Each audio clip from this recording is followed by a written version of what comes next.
Hello everyone! Welcome to Polypop, where we review pop culture through the lens of polyamory. This time, we are reviewing one of the most beloved movies of all time. Even if you've never seen Casablanca, you are at least familiar with some of the more famous quotes. Here's looking at you, kid. I think this is the beginning of a beautiful friendship. This movie is inescapable. Well, just in case you've managed to get this far in life without knowing anything about the plot, guess what, everybody? It's a love triangle! So, if you watched the pilot episode of Polypop, you might remember me saying this. At some point in your life, you have felt sympathy with someone who was struck between choosing two lovers, despite the fact that feeling something for two people at once is one of the greatest taboos in Western culture. When I said that, I was thinking specifically of Casablanca. I really and truly believe that this movie's popularity proves how accidental the dominance of monogamy is in Western culture. So, what is this great love story that's remained popular for nearly 75 years? Honestly, most of the romance happens before the events of the movie. The movie itself is more about the people in the love triangle coming to terms with their circumstances and their feelings for each other, while fighting Nazis. It all started when Ilsa met Victor Laszlo, a leader of the underground resistance to the Nazis in World War II. Ilsa hero-worshipped him before they even met, and when they did meet, sparks flew. At the house of some friends, she met a man about whom she had heard her whole life, a very great and courageous man.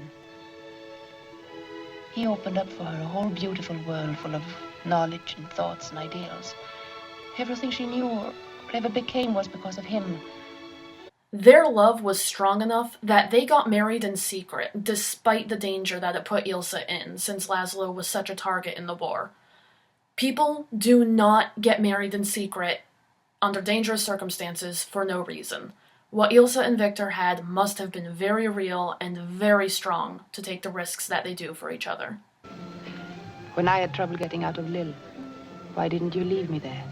And when I was sick in Marseille and held you up for 2 weeks and you were in danger every minute of the time, why didn't you leave me then? I meant to, but something always held me up.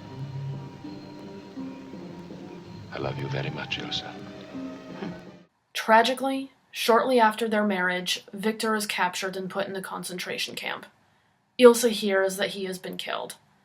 How unspeakably awful to fall in love with someone, defy the odds, get married, and then lose them so soon. Ilsa 100% deserves our sympathy. That's just terrible. Then Paris happens. Ilsa meets Rick, and despite all of the pain that she is in, she finds meaningful connection with him. I was frantic. For months I tried to get word. Then it came. He was dead, shot trying to escape. I was lonely. I had nothing, not even hope. Then I met you.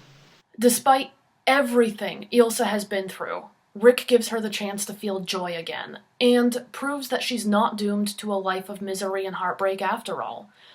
It is both right and good that Ilsa develops her relationship with Rick. The alternative is to waste her days pining after someone who is dead. Instead of being lonely and heartbroken, Ilsa has some happy days in Paris. Surprise, Ilsa! Not only are you an adulteress, but you have to deal with that fact while dodging Nazis. Victor is alive, he has escaped the concentration camp, and he is hiding on the outskirts of town. It's not cheating if one person dies, but in this case, Victor did not actually die.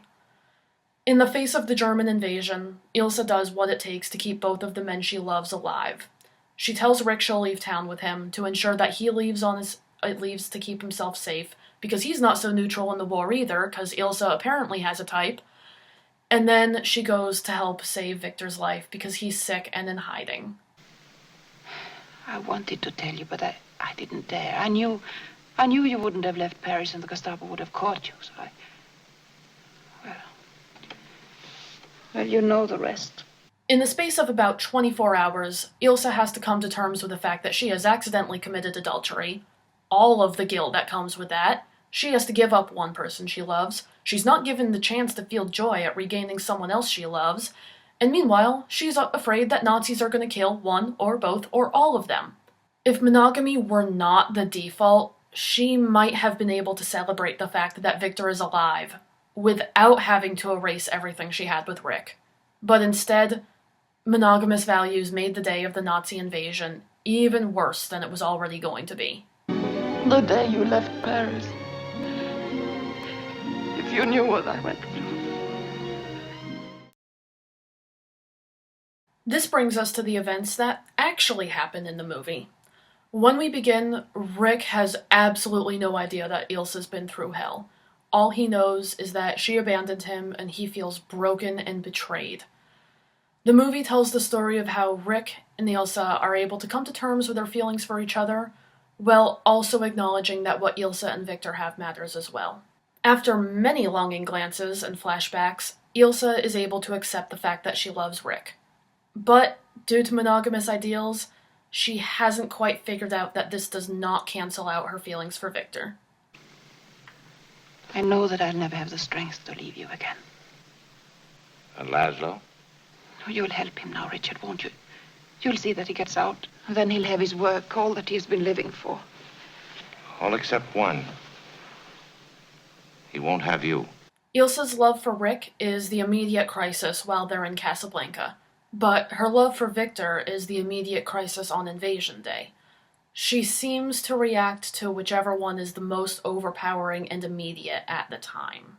A friend came and told me that Victor was alive. They were hiding him in a freight car in the outskirts of Paris. He was sick. He needed me. Thankfully, Rick is able to recognize this even if Ilsa isn't. He tells her to go with Victor, because even if she loves both of them, Victor is the one that needs her support more.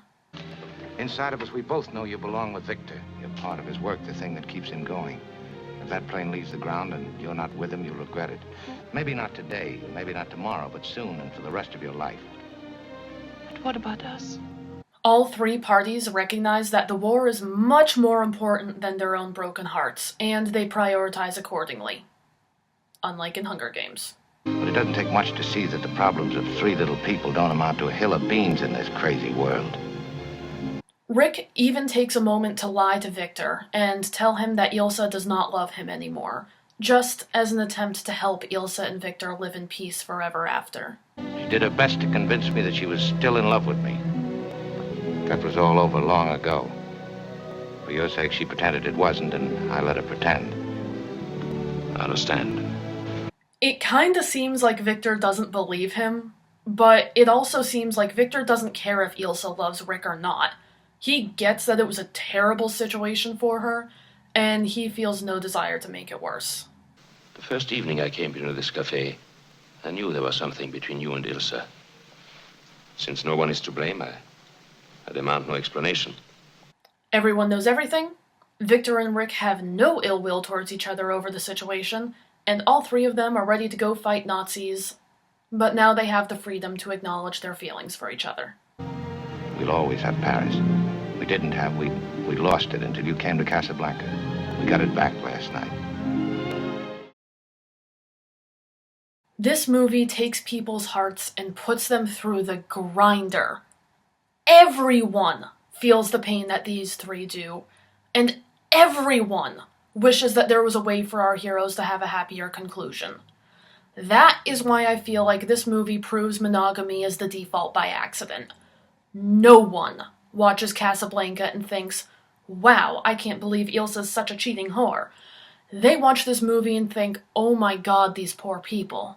However, if it weren't for the restrictions that monogamy places on society, then this story would leave much less of an impact. Suddenly, there would be no conflict to tell a story about, except for World War II. And if you really think about it, if polyamory was more widespread, there would be a lot less stories to tell in general, and many beloved stories, such as Casablanca, would suddenly become obsolete. As you may have noticed, I take my storytelling very seriously. Seriously enough to start a YouTube series about it.